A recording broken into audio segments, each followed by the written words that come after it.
Right now at 6, BLM roundups of wild horses in Colorado have struck a nerve nationally. There's way too many horses stuffed into those pens at Canyon City. With horses continuing to die in BLM's care, activists are trying to get them out. The best way we can help is just getting these guys adopted in the private sector. Colorado is home to hundreds of orphaned oil wells. We felt that the public had a right to know what chemicals are used in oil and gas operations. State lawmakers are trying to make sure a disaster doesn't happen. We recognize that this is an incredibly important business in Colorado. Plus, a Colorado man's customizing wheels to help people get around. He listened to my story and figured out what I needed, and he actually built the bike.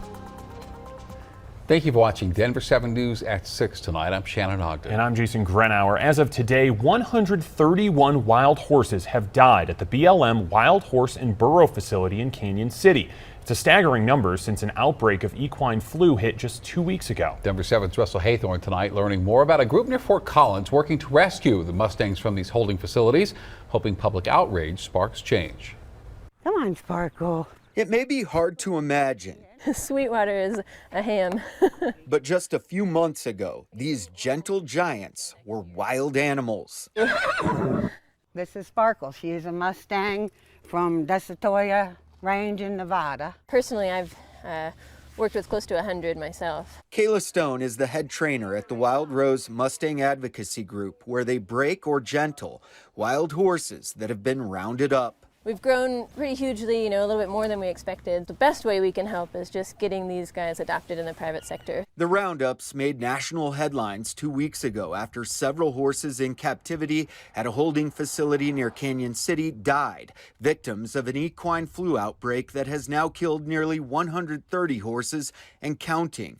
The issue obviously struck a nerve. Denver 7's email flooded with expressions of outrage like this one from Scott Wilson. This is tragic evidence of a broken system. I'm disgusted with Canyon City because the horses have been there for months and not vaccinated. Horse advocate Terry West-Hall and others believe the roundups are inhumane.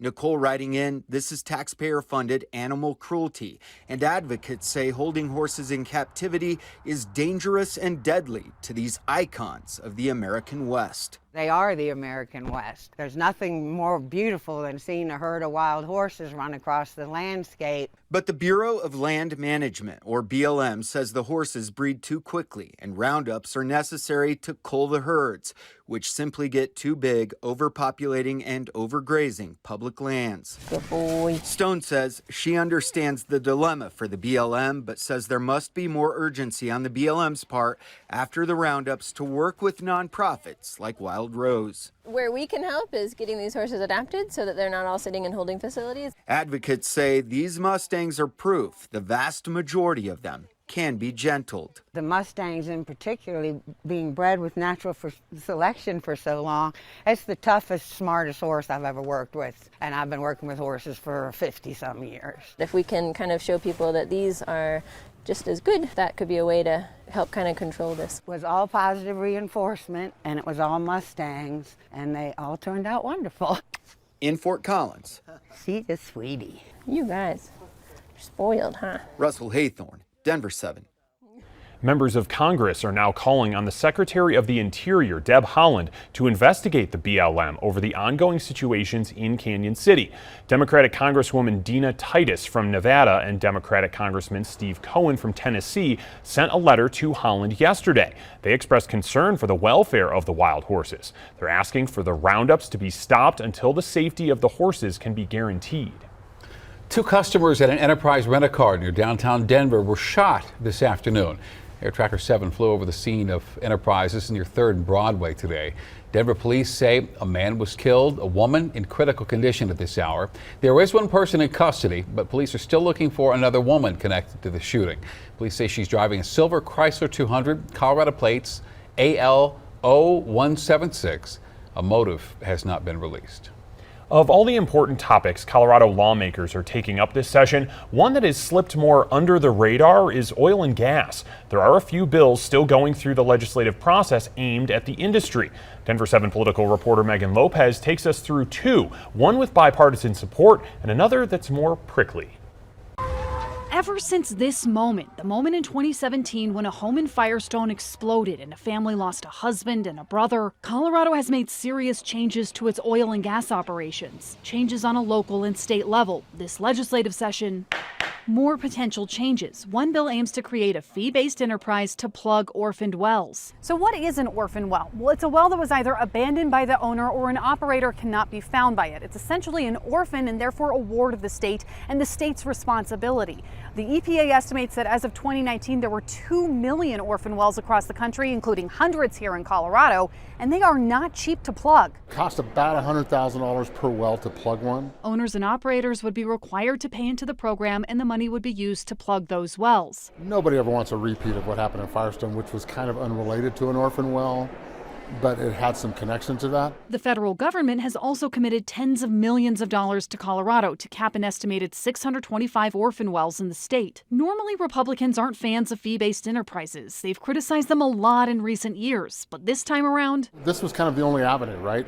If we took that kind of money and put it into the general fund, the money can be swept by the future legislators. A second bill is more controversial. It would require oil and gas manufacturers to disclose the chemicals they use in oil and gas operations. Fracking companies are already required to disclose that information, but They're sort of combination of sloppy or missing materials, and then the big one was a huge use of the term trade secrets. We felt that the public had a right to know what chemicals are used in oil and gas operations. Unsurprisingly, oil and gas companies oppose the bill. This legislation is a solution in search of a problem. They say it's unnecessary and burdensome, and it could hamper the industry. Colorado on a slippery slope as it relates to intellectual property. It says that a state agency will decide if a private company's intellectual property should be disclosed to the public. Nevertheless, both bills are still making their way through the legislative process as the clock ticks down to the end of the session. Megan Lopez, Denver 7.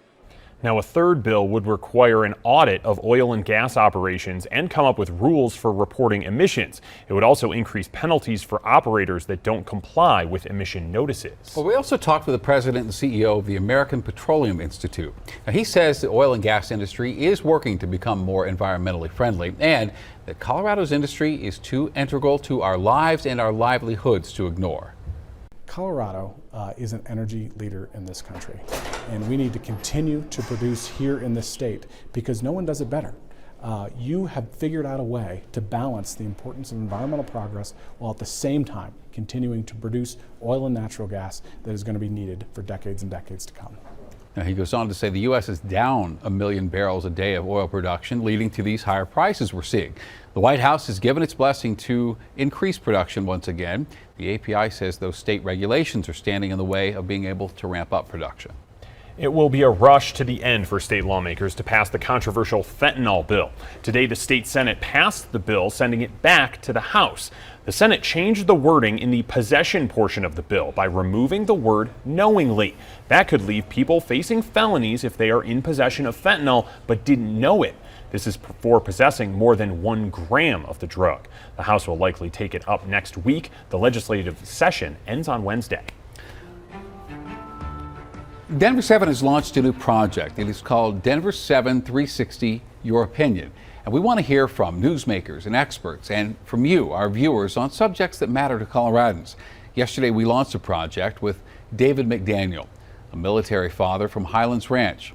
He lost his son to suicide last year, and he is now pushing the military to provide more support services for people returning from service.